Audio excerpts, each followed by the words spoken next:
दार्जिलिङ हिज आजमा यहाँहरू सबैलाई स्वागत छ र यस युट्युब च्यानललाई सब्स्क्राइब गर्न नभुल्नुहोला। स्टेटबाट पनि सपोर्ट गरिरहेको छ, स्टेट मात्र नभएर हजुर विदेशबाट पनि सपोर्ट गरिरहेको छ गोर्खाल्यान्डको निम्ति है। हजुर हजुर र म यही भन्न चाहन्छु जति पनि हाम्रो छरिएर बसेको नेपाली दाजुभाइहरू छ उहाँहरू सबैजना आएर गोर्खाल्यान्डको सपोर्ट गर्छ। यस विषयमा राँची कति सक्रिय छ त?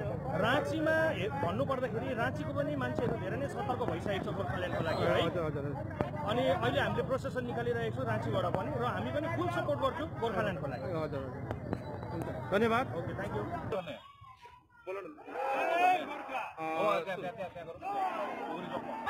ओके उष्णता होइन बहिनी, हजुर तिमीलाई वाइ गोर्खाल्यान्ड किन यहाँ प्रोसेसनमा आएको यो 2-4 शब्द राखिदिन्छ कि भनेर?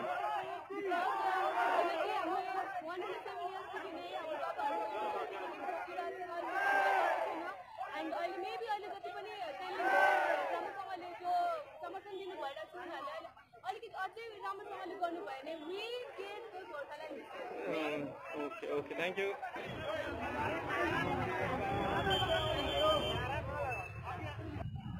दादा राजेश दादा, तपाईँलाई सानो कुरा सोधौँ भनेको, वाइ गोर्खाल्यान्ड अनि तपाईँ यो प्रोसेसनमा किन सामेल भइरहेको छ र गोर्खाल्यान्ड चाहिँ वाइ गोर्खाल्यान्ड भन्ने कुरा तपाईँलाई प्रश्न गरिरहेको छ? मेन वाइ गोर्खाल्यान्ड भन्दा यसको त सिधासिधी अर्थ छ कि यो अहिले मैले भन्ने कुरो होइन, धेरै साल अगाडि तपाईँले सोध्नुभयो।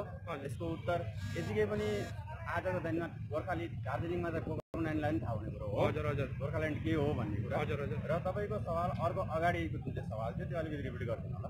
हजुर के थियो त यस विषयमा गोर्खाल्यान्डको मुभमेन्ट देशव्यापी भइरहेको छ, विदेशमा पनि भइरहेको छ, आउटसाइड इन्डिया पनि भइरहेको छ। सबै कलेक्टिभली अहिले चाहिँ गोर्खा जातिले आफ्नो आवाज उठाइरहेछ। यसमा चाहिँ राँचीको कतिको सक्रिय छ सक्रिय छ? यो यहाँनिर राँचीको, दार्जिलिङको, सिक्किमको या त पुरै विश्वको यसको कुनै अर्थै उठ्दैन जब आफ्नो जातिको सवाल उठ्छ र कुनै भाषाको सवाल जब त्यहाँ उठ्छ भने म यो जग्गाको हुँ फलाना त्यो जग्गाको भन्ने यहाँ कुनै कुरै छैन। र यसमा हाम्रो राँचीबाट हामी जति पनि गोर्खा सन्तान छौँ हाम्रो पूर्ण सपोर्ट छ, यसमा कुनै सकै छैन, दो मात्रै छैन। हजुर हजुर तपाईँलाई केही सन्देश छ दार्जिलिङप्रति? दार्जिलिङपट्टि मेरो यही सन्देश छ, उहाँहरू जो शहीद भएर जानुभयो उहाँहरूको लागि त उहाँको आत्माले चिर शान्ति पाओस् र जति पनि उहाँ आन्दोलनमा सहभागी हुनुभएकाहरू हुनुहुन्छ उहाँहरूलाई पछिबाट हाम्रो पूर्ण सपोर्ट छ। यसमा कुनै शक छैन, जहिले पनि हामी तयार हुन्छौँ, जरुरत परेको खण्डमा हामी आउन पनि तयार। हजुर नेताहरूप्रति केही तपाईँको एउटा मेसेज छ नेताहरूलाई आउनु? हाम्रो नेताहरूलाई विशेष गरेर आफ्नो जुन चाहिँ सम्प्रदाय अहिले अलिक दिनको लागि छोडेर झन्डादेखि तल झरेर आफ्नो जाति सोचेर झन्डादेखि हामी माथि चढौँ, राष्ट्रिय झन्डापट्टि लागौँ र आफ्नो जातिको हितको काम गर्नको लागि एकजुट हौँ भन्ने सानो सन्देश दिन चाहन्छु। धन्यवाद।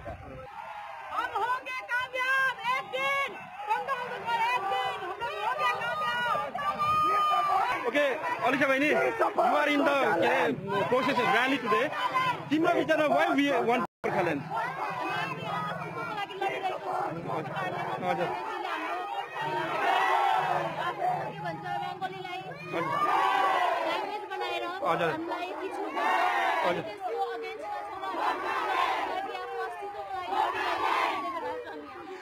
Any message to Darjeeling?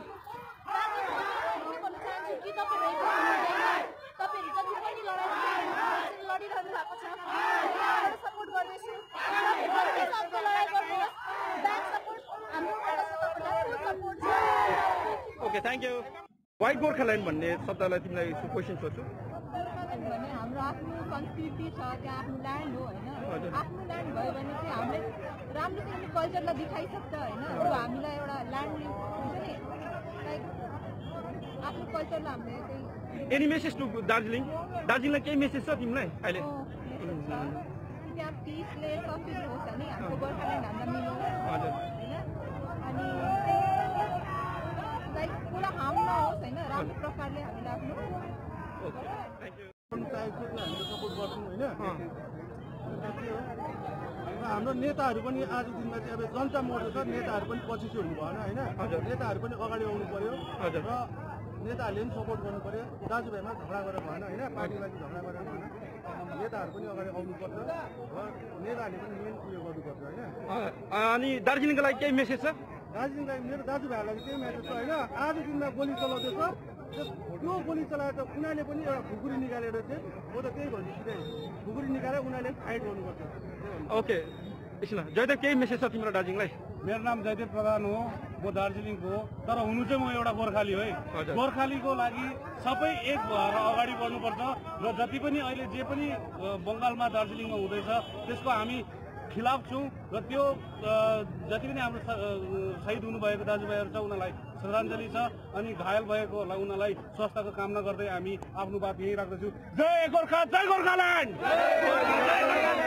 Thank you. Disha kindly अब तिमीले 2-3वटा गोर्खाल्यान्डकोमा सानो 2-3 शब्द राखिदेऊ न। वाइ गोर्खाल्यान्ड भन्ने पहिला क्वेसन गर्छु।